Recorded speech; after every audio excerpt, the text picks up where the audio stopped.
Woodson calls out the play.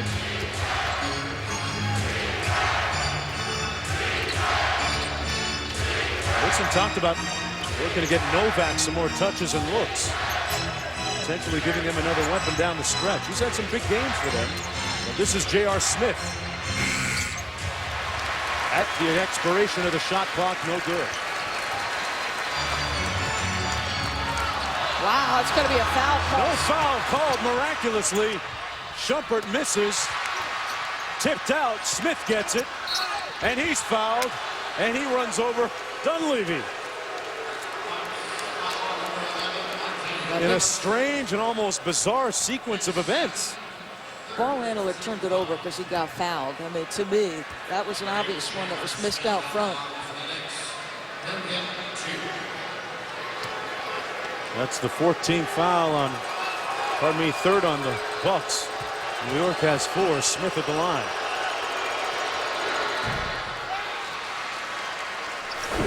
Folks, don't forget, coming up next, right here, it's David Lee and the Golden State Warriors. Monte Ellis' old team taking on the Portland Trailblazers from the Rose Garden. His job to get another double-double is easier. LaMarcus Aldridge out tonight. And now the Knicks take a lead. Scott Skiles, I believe, going to use a timeout. Well, Steve Novak has hit a couple of timely. And we've got to give him one shot, rebound the ball. Back here at the Bradley Center, there's the situation with respect to timeouts and fouls to give. Milwaukee with a 2-point lead. A win tonight, and they will have the tiebreaker head-to-head against the New York Knicks. And will move into 8th place in the East. Good enough for a playoff spot. New York will fall to 9, but there's a lot of basketball to play. Keep in mind, Tyson Chandler has 6 fouls, 35 points for Monte Ellis, his highest in a Milwaukee Buck uniform. Full shot clock off the inbound. Here's Carmelo Anthony. Good help and dig by Jennings, but Carmelo has 32. I mean, that's just really good individual defense. A little dig down by Jennings. That's just a great offensive player making a great shot. Ellis. Battle underneath. Bahamute, how did he come up with that? Carmelo Anthony feels like he got shoved in the back, but Mbah Moute has played exclusively, not Delfino. Good strength, helps him there on the offensive end around the rim. For the lead, J.R. Smith. Yes! After a cold shooting start, Smith gives the Knicks a 1-point advantage. 1 minute to go. Give Mike Woodson credit, boy. Shows tremendous faith and confidence in him. Look at Shumpert just dogging Ellis. On the switch now, Ellis drives by Chandler. Tough shot, but another possession on the tip out. Dunleavy for the lead. And he gets it back. Reminiscent of Tyson Chandler, right? Sunday against the Bulls, just outworking them for the offensive glass. Here's a mismatch. Ellis. Anthony guarding Jennings. Dunleavy comes up way short. Rebounded, controlled by the Knicks and Shumpert. And with 20 seconds to go, the foul. Boy, the Bucks had several opportunities and couldn't convert on any. The challenge on Mike Dunleavy's shot was tremendous.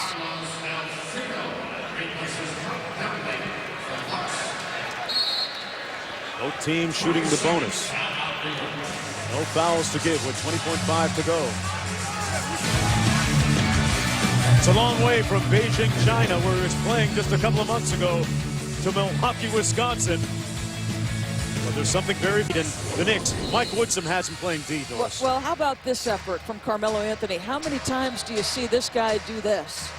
I mean, this is a crucial point in the game, and Carmelo Anthony admits he is playing harder, working harder on the defensive end under Mike Woodson. Those are winning plays. When Woody took over, he said, hey, I want you to hold me accountable. I don't have a problem with criticism.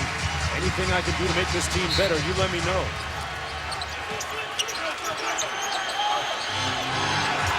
J.R. Smith calls for the timeout. Really good switches. Very good switches by Milwaukee to force that. Well, folks, it's a Western Conference double dip Friday night on ESPN as we come down the stretch in the playoff drive. Luis Scola and the Rockets host Steve Nash and the surging Suns. Then at 10:30, Dirk Nowitzki leads the Mavs against LaMarcus Aldridge and Portland. NBA Friday on ESPN and ESPN3. Also watch it on the Watch ESPN app or on WatchESPN.com. And what about the Rockets? They won 4 in a row on the road. Coming home now. Knicks three-pointers have really hurt the Bucks in this period. Steve Novak finally getting on track after coming in missing his last 9 shots, getting room and rhythm. J.R. Smith, a couple of big ones. This is the biggest one of all. And a couple of bad free throw shooters, Tyson Chandler and J.R. Smith, 68 and 66%. J.R. the inbounder. Knicks don't have any timeouts remaining. Good contest on the inbound, and Novak fouled on the play. And Bahamute. Novak, a 78% free throw shooter. So the Bucks with an opportunity still, and the entire Novak family on hand here at the Bradley Center from nearby Brown Deer, Wisconsin, about 20 minutes north of here. Makes the first of 2. There's Dad Mike and Mom Jean. He is now on the season 15 for 19. So that percentage is good, but he hasn't been there a lot. Still a 1-possession game, though, with 19.4 seconds to go. The question begs, if you're Milwaukee, to go for 3, you get the quick 2. Which is your preference here? Well, I think obviously if you get a clean look from either guy, or Dunleavy from Jennings or Ellis, you can, but you can also go quickly. We'll see who Coach Scott Skiles brings back onto the court for this possession. There's a look at the standings up to the second. Philadelphia winners tonight in Toronto, up 1.5 on New York. Monte Ellis in a Milwaukee uniform came into the game only 20% from 3 in a Milwaukee uniform. He's 30% on the season. But you know what? Those guys, it doesn't matter in these moments. Jennings is 33%. He's made 110, by far your leader.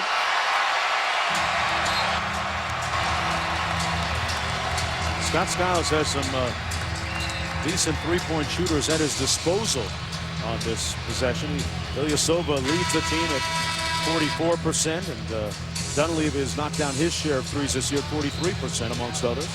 Milwaukee just 1 of 6 from 3 in the 4th quarter. But how about the Knicks showing some toughness? They trailed 94-86 and then outscored them and responded with a 15-5 run over a 5.5-minute period. Some serious toughness with your playoff positioning in the balance. Highlighted, Doris, by the fact that this is the second night of a back-to-back for them.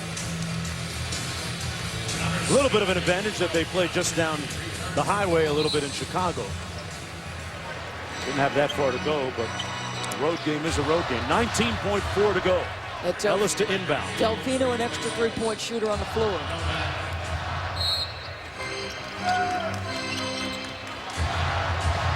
Udo gets it. Shumpert denied the ball from Ellis. Jennings gets it. Missed the 3. Rebounded by Shumpert. And he's fouled by Delfino. And that might do it. He's got to get one of these 2 to make it a 2-possession game. Really good job just trying to run them off the 3-point line. And if you can't run them off, make sure it's contested. Boy, Shumpert pretty much blew that play up with his deny. No question. Now he gets rewarded by going to the free throw line. 15 points on the night for the rookie out of Georgia Tech. Go along with 6 rebounds, 5 assists. That is a complete floor game for him, and he invariably draws, Doris, the most prolific offensive player from the other team in the backcourt or wing. Yeah, and I'll tell you that it doesn't play like a rookie. I mean, it's just amazing, his countenance. He shows you his youth sometimes on the offensive end, but boy, can he create havoc. He's tough, he hustles, he's dedicated, he's fearless. Carmelo Anthony missed the tip. Rebounded by Delfino. And a timeout called by Milwaukee with 7.2 to go. Down by 4. Milwaukee with just one 22nd timeout remaining now. So now I think you can go in and get an easy 2 and then foul. I mean, you take a look at a clean 3 if you got it. But it's a 2 possession either way. Well, at the top of the show, we talked about Carmelo Anthony and the role that he's been on over the last 8 games, averaging 30 points per, and he got off to a torrid start again offensively. Well, you know what? He's a high usage guy now in New York, which is something he was so accustomed to in Denver. 32% usage in his time in Denver and over his career, and he gets lots of touches. He's playing at the 4 spot, so it's an advantage on the offensive end. And his April averaging 32 points continues. You know, whenever there's a coaching change, if you are the best player on the team, invariably, it may not be fair, the spotlight shines a little bit hotter and brighter on you because of the coaching change. And Carmelo Anthony, since that time, since